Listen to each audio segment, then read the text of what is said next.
హైడ్రా కూల్చివేతలపై ముఖ్యమంత్రి రేవంత్ రెడ్డి కీలక వ్యాఖ్యలు చేశారు. చెరువులను కబ్జా చేసిన వారు ఎవరైనా సరే వాళ్ళ భరతం పడతామని ప్రకటించారు. చెరువులే మన జీవనాధారమని, అలాంటి చెరువులను కబ్జా చేసిన వారిని వదిలిపెట్టేది లేదని ఆయన అన్నారు. హైదరాబాద్ను 100 ఏళ్ల క్రితమే లేక్ సిటీగా మార్చారని, అంతేకాకుండా నగర ప్రజల దాహార్తిని తీర్చేందుకు నిజాం, ఉస్మాన్ సాగర్లను నిర్మించారని వివరించారు. చెరువులే మన జీవన ఆధారమని, శ్రీకృష్ణుడి బోధనను అనుసరించే పాలన అందిస్తున్నామని తెలిపారు. భవిష్యత్ తరాల కోసం ఈ కార్యక్రమాన్ని చేపట్టామని, హైదరాబాద్ను రక్షించాల్సిన బాధ్యత తనపై ఉందని రేవంత్ అన్నారు. అధర్మం ఓడాలంటే యుద్ధం చేయాల్సిందేనని తేల్చి చెప్పారు ఆయన. ఈ చెరువులు మన జీవనాధారం, మన సంస్కృతి. హైదరాబాద్ నగరంలో ప్రధానంగా 1908లో వచ్చిన వరదలు, ముఖ్యంగా 115 సంవత్సరాల క్రితం ఈ నగరం మీద వరదలు ఉప్పెనై కమ్మేసి వేలాది మంది ప్రాణాలను బలిగొన్నది. ఆనాటి పాలకుడు నిజాం సర్కార్ చెల్లించిపోయి వేలాది మంది ప్రాణాలు కోల్పోవడానికి కారణమైన ఈ వరదల్ని నియంత్రించాలి అని అంటే ఏమి చేయాలి అని ప్రపంచంలో ఉండే గొప్ప వ్యక్తులందరినీ సంప్రదించి మోక్షగుండం విశ్వేశ్వరయ్య గారిని, ప్రపంచానికే ఒక ఆర్కిటెక్ట్ అయిన మోక్షగుండం విశ్వేశ్వరయ్య గారిని నియమించడం జరిగింది.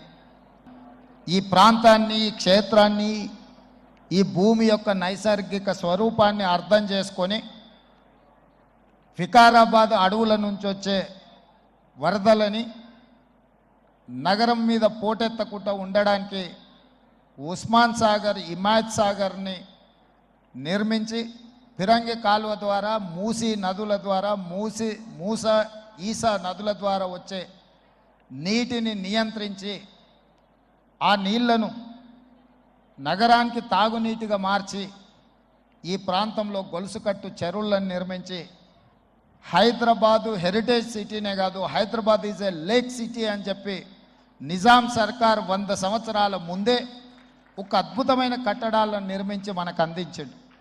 వారి వారసత్వంగా వచ్చిన ఈ కట్టడాలు మొన్న జరిగిన ఎండాకాలంలో తాగునీటి సమస్య వచ్చే కృష్ణా, గోదావరి ఎండిపోతే హైదరాబాదు నగరానికి దాహార్తి తీసింది. గండిపేట అంటే ఉస్మాన్ సాగర్, హిమాయత్ సాగర్ నుంచి నగరానికి తాగునీటిని వాడుకున్నామన్న సంగతి రాష్ట్ర ముఖ్యమంత్రి నేను చెప్పదలుచుకున్నా. ఈ ప్రజలకు, కోట్లాది మంది దాహార్తిని తీర్చే ఈ యొక్క చెరువులను శ్రీమంతులుగా, గొప్ప వ్యక్తులుగా ఉన్న వాళ్ళు వాటి పక్కనే ఫామ్ హౌజ్ల పేరు నిర్మించుకొని వాళ్ళ డ్రైనేజ్ కాలువలు తీసుకెళ్ళి గండిపేటలో కలిపినారు. నేను ఇక్కడ వేదిక మీద ఉన్న పెద్దలతో పాటు ఇక్కడ వచ్చిన భక్తులను నేను ఒకటే మాట అడగదలుచుకున్నా. ఇవాళ వాళ్ళ విలాసవంతమైన జీవితం కోసం నిర్మించుకున్న ఫామ్ హౌజ్ల నుంచి వచ్చే డ్రైనేజ్ గండిపేటలో హిమాయత్ సాగర్ తాగునీటిలో కలిపితే ఆ నీళ్లు హైదరాబాదు నగరానికి తాగడానికి సరఫరా చేస్తుంటే వాళ్ళు నిర్మించిన అక్రమ నిర్మాణాలను వదిలేస్తే ఇక నేను ప్రజాప్రతినిధిగా విఫలమైనట్ట కాదా మీరు ఒక్కసారి ఆలోచన చేయండి. అందుకే ఒత్తిడి వచ్చినా, మిత్రులకు ఫామ్ హౌజులు ఉన్నా ఏవి వదలకుండా హైడ్రా అనే ఒక సంస్థను ఏర్పాటు చేసి తెలియకుంటేనే ప్రజాప్రతినిధులం కొన్ని మన దినచర్యల్లో భాగంగా కొన్ని తప్పిదాలు చేస్తుంటాం. తప్పుదలు తెలవకుంటేనే కొన్ని తప్పులు జరిగిపోతుంటాయి. మరి ఆ ఖాతాను సవరించుకోవడానికి, ఆ బ్యాలెన్స్ షీట్ను సవరించుకోవడానికి తెలిసి కొన్ని మంచి పనులు చేయాలని నేను ప్రగాఢంగా విశ్వసిస్తున్నా, నమ్ముతున్నా. ఆ తెలిసి చెయ్యాలనుకుంటున్న మంచి పనుల్లో భాగము ఈ చెరువులను చెరబట్టిన వాళ్ళ నుంచి విముక్తి కలిగించాలన్న ఏకైక లక్ష్యంతోనే ఈరోజు చెరువులను ఆక్రమించుకున్న వాళ్ళను ఎవరిని వదలకుండా ఉక్కు పాదంతో అణిచివేయాలన్న ఆలోచన, అందులో నిర్మాణాలను ఏ ఒత్తిడి వచ్చినా వెనక్కి తక్కకుండా తొలగించాలన్న ఆలోచనతోనే ఈరోజు ఈ చెరువులలో ఉన్న అక్రమ కట్టడాలను కూలగొడుతున్నాము. దీనికి స్ఫూర్తి భగవద్గీత అనే. ఇవాళ ఆ శ్రీకృష్ణ భగవానుడి బోధనానుసారమే ఈరోజు ఈ చెరువులను కాపాడే కార్యక్రమాన్ని నేను తీసుకుంటున్నా. నాకు తెలుసు ఈ చెరువులలో నిర్మాణమైన విలాసవంతమైన ఫామ్ హౌజులు ప్రభుత్వాన్ని ప్రభావితం చేయగలిగిన స్థానాలలో ఉన్న చాలామంది వ్యక్తులు ఉన్నారు. ప్రత్యక్షంగా ప్రభుత్వంలో భాగస్వాములు అయి ఉండొచ్చు, లేకపోతే ఈ సమాజం మీద బాగా ప్రభావితం చేయగలిగిన వ్యక్తులు ఉండొచ్చు, కానీ వాటన్నిటినీ నేను పట్టించుకోదలుచుకోలే. ఇది భవిష్యత్ తరాలకు, ఇది రాజకీయాలకు సంబంధం లేదు. నేను స్పష్టంగా చెప్పదలుచుకున్నా. రాజకీయాల కోసమో లేకపోతే రాజకీయ నాయకులను కొంతమందిని దృష్టిలో పెట్టుకొని చేపడుతున్న కార్యక్రమం కాదు ఇది.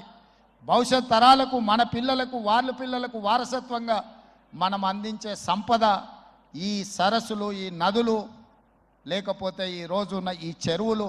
ఈ ప్రకృతి సంపదను మనం విధ్వంసం చేస్తే ప్రకృతి మన మీద కక్ష కడుతుంది. ప్రకృతి మన మీద ప్రకోపిస్తే మనం చెన్నైలో చూసినాం, అదేవిధంగా ఉత్తరాఖండ్లో చూసినాం, నిన్నగాక మొన్న వాయనాడు మనం కేరళలో చూసినాం. ఈ హైదరాబాదు నగరాన్ని రక్షించుకోవాల్సిన బాధ్యత మన అందరి మీద ఉన్నది. ఇది ఒక సుందరమైన నగరం. ఈ నగరానికి ఈ చెరువులే ఒక అందం. ఈ చెరువులను కాపాడే బాధ్యత ఈ ప్రభుత్వం తీసుకుంటుంది. ఎవరు ఏమనుకున్నా, ఎవరు ఏ ఒత్తిడి తెచ్చినా వాటన్నిటిని పక్కన పెట్టి చెరువులను ఆక్రమించుకున్న వాళ్ళ భరతం పడుతుంది ఈ ప్రభుత్వం అని చెప్పి నేను ఈ సందర్భంగా తెలియదలుచుకున్నా. ఆనాడు కురుక్షేత్రంలో ధర్మం వైపు శ్రీకృష్ణుడు, అర్జునుడు నిలబడ్డందుకే ఈరోజు ఆ ధర్మం అనేది కాపాడింది. వాళ్ళు ధర్మాన్ని కాపాడితే ధర్మం మనల్ని కాపాడింది. ఈరోజు మనం చేస్తున్న పని కూడా అలాంటిదే. మీ అందరి సహకారం